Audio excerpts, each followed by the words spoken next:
ദൈവനാമത്തിന് മഹത്വമുണ്ടാകട്ടെ. ദൈവവചന കേൾവിക്കായി കാതോർത്തിരിക്കുന്ന എല്ലാ വിശുദ്ധരെയും ക്രിസ്തയേശുവിൽ സ്നേഹവന്ദനങ്ങൾ ചൊല്ലുന്നു. 1 ശമൂവേലിന്റെ പുസ്തകം 18-ാം അധ്യായം അതിൻ്റെ 14-ാമത്തെ വാക്യം ഇന്നത്തെ ചിന്തയ്ക്കായി ഞാൻ വായിക്കുന്നു. ദാവീദ് തൻ്റെ എല്ലാ വഴികളിലും വിവേകത്തോടെ നടന്നു, യഹോവ അവനോട് കൂടെ ഉണ്ടായിരുന്നു. ഇശായിയുടെ മക്കളിൽ ഏറ്റവും ഇളയവനായി കാടുകളിൽ ആടുകളെ മേയിച്ചുകൊണ്ട് നടക്കുമ്പോൾ ദൈവത്തിൻ്റെ അഭിഷേക തൈലം തൻ്റെ മേൽ പകർന്നുകൊണ്ട് ഉയർച്ചയുടെ നെറുകയിലേക്ക് എത്തിച്ചേരുമ്പോൾ അവിടെ യുദ്ധങ്ങൾ നടത്തി ആ യുദ്ധങ്ങളിൽ ജയം ദൈവം നൽകുമ്പോൾ സ്ത്രീകൾ ഏറ്റുപാടി ശൗൽ 1000 കൊന്നു, ദാവീദ് 10,000 കൊന്നു. അസൂയമൂത്ത ദാവീദിനോട് പലയാവർത്തി പല നിലവാരത്തിൽ പരിഹാസത്തിൻ്റെ മരണത്തിൻ്റെ വഴികളിലൂടെ കടന്നു പോകുമ്പോൾ തൻ്റെ ദാസനെ മരണത്തിന് ഏൽപ്പിച്ചു കൊടുക്കാതെ തിരുവചനം പറയുന്നു, ദാവീദ് വിവേകത്തോടെ നടന്നു, യഹോവ അവനോട് കൂടെ ഉണ്ടായിരുന്നു. എല്ലാവരും ആഗ്രഹിക്കുന്ന ഒരു ദൈവിക സ്വഭാവമാണ് വിവേകത്തോടെ നടക്കുക എന്നുള്ളത്. പക്ഷെ പലപ്പോഴും നമുക്ക് പലരിലും കാണുവാൻ കഴിയത്തില്ല. എല്ലായിടങ്ങളിലും ഒരു യുദ്ധമാണ്. നാം ചരിത്രങ്ങൾ വായിക്കുമ്പോൾ നമുക്കവിടെ കാണുവാൻ കഴിയുന്നത്,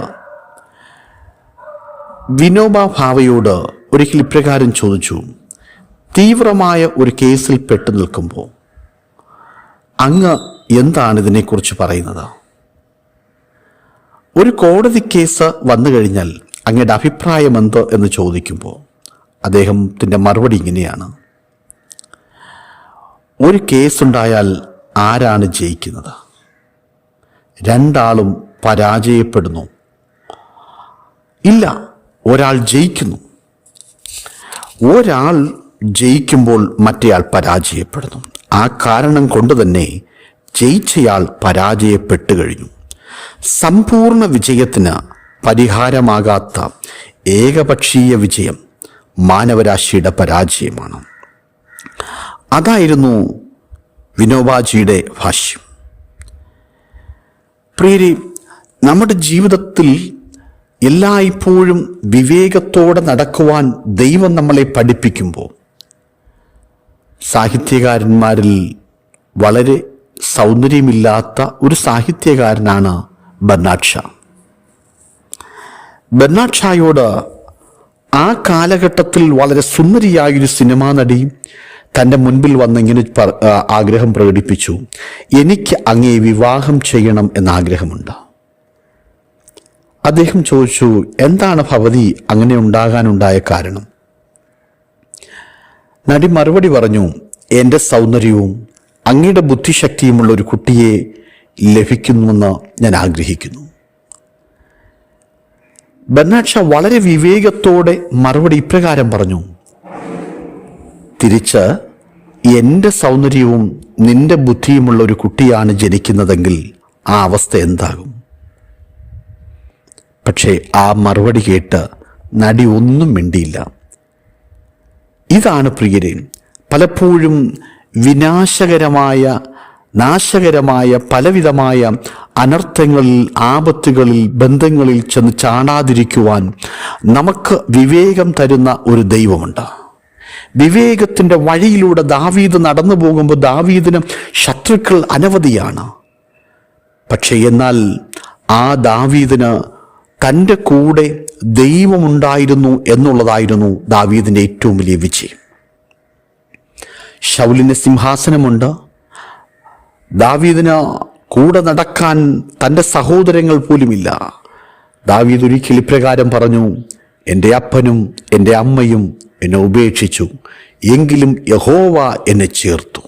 പ്രിയമുള്ളവരെ, നമ്മുടെ ജീവിതത്തിനകത്ത് ദൈവസന്നിധിയിൽ നാം കടന്നു പോകുമ്പോൾ നമ്മുടെ ഹൃദയത്തിനകത്ത് നമ്മുടെ ഭാരങ്ങൾ, നാം അനുഭവിക്കുന്ന യുദ്ധങ്ങൾ അറിയുന്നൊരു കർത്താവ് നമുക്ക് വിവേകം തന്നു കഴിഞ്ഞാൽ, ആ വിവേകത്തോടെ നാം നടക്കുവാനിടയായി കഴിഞ്ഞാൽ പരിഹാസരൂപേണ ആരോടും സംസാരിക്കാതെ, പരിഹസിക്കാതെ, മറ്റുള്ളവരുടെ മേൽ ജയഘോഷം കൊള്ളാതെ, എല്ലാ യുദ്ധങ്ങളും പരാജയമാണെന്ന് തിരിച്ചറിയാൻ കഴിയുന്നെങ്കിൽ നമ്മുടെ വിവേകം കാത്തു സൂക്ഷിക്കുവാൻ കൃപ തന്ന ദൈവത്തിന് മഹത്വമുണ്ടാകും.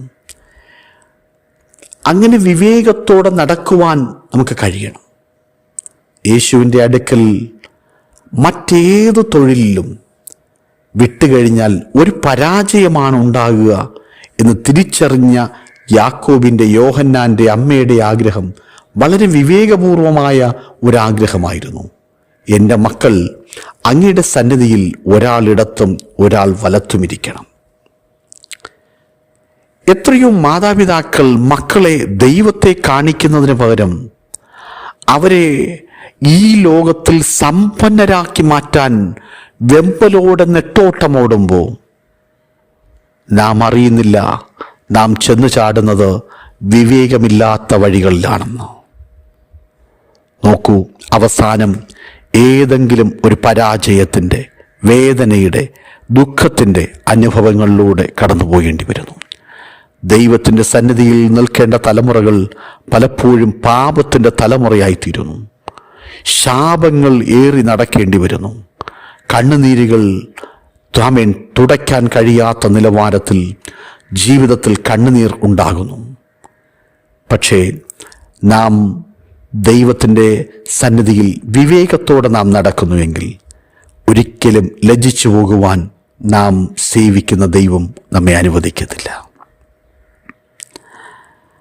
ദൈവസന്നിധിയിൽ ദാവീദിൻ്റെ ജീവിതത്തിൽ ദൈവം കൊടുത്ത എല്ലാ ഉയർച്ചയിലും അനുഗ്രഹങ്ങളിലും ദൈവം ദാവീദിൻ്റെ പേര് പിടിച്ചുയർത്തി നിർത്തിയിരിക്കുന്നതിൻ്റെ കാരണം വിവേകത്തോടുകൂടി നടന്നതുകൊണ്ടാണ്. ഇന്ന് പ്രഭാതത്തിൽ ഈ തിരുവചനം കേൾക്കുമ്പോൾ പരിശുദ്ധാത്മാവിൽ നമുക്കൊരു തീരുമാനമെടുക്കാം. കർത്താവെ, വിവേകത്തോടെ നടക്കുവാൻ ഒരു കൃപ എൻ്റെ മേൽ ദൈവം പകരണമേ. വിവേകമുള്ളവർ ഒരിക്കലും പരാജയപ്പെടുന്നില്ല. കാരണം ദൈവം അവരോട് കൂടെയുണ്ട്.